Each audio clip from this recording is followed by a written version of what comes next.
ئێمە وەکو ناوەندی شارەزووی لە خڕای قوتابیانی کوردستان لە سۆنگی هەستکردمان بە پرسیارەتی وەرە بە ئەرکی سەرشانی خۆمان نەزانین دیفاع لە دینی ئیسلام و ئاینی پیرۆزی ئیسلام بکەین بە تایبەتی پێغەمبەر صلی الله علیه وسلم کە زاتێکی گەورەی مقدساتی ئاینی پیرۆزی ئیسلام و کەسێکی گرنگە بەلای سەرجە موسڵمانانەوە. ئێمەش لە چوارچێوەی پڕۆژەی دۆستانی محەممەد بۆ ساڵی 14م هاستاین بە دابشکردنی پڕوشەر و وەستەری ئاینی بەسەر خەڵکی سێ سادق و دانیشتوانی سێ سادقاوە خەڵکیش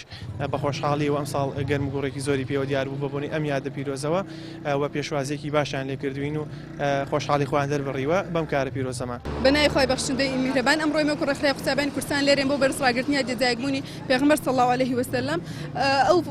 پێغەمبەرە بەڕێزەی کە هاتووە بۆ هەموو جیهانیان و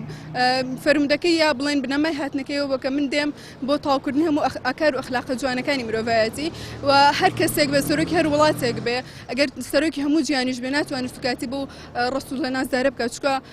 وەکو وای سوکاتی کردبێ بە زیاتر یاخود بڵێن نزیک لە 2 بلیۆن ئینسان لە سەر ڕووی زەویە و لە ئێمامە بەزانانی هێڵی سوورە سوکاتیکردن بە پێغەمبەر صلی الله علیه وسلم بۆ هیچ کەسێک نێم هێڵە سوورە بەزێنێت ئەگەر هەر مسلمانێک لە سەرانسەری جیهانە هەڵەیەک بکاتەوە لە خۆیەوێتی نەک لە ئیسلام و لە پێغەمبەر صلی الله علیه وسلم ئەگەر ئێمە کەم کورتێکمان هەبێ ئەوان بێکەم کورتی و بخود بوون پێغەمبەر درود و خوالە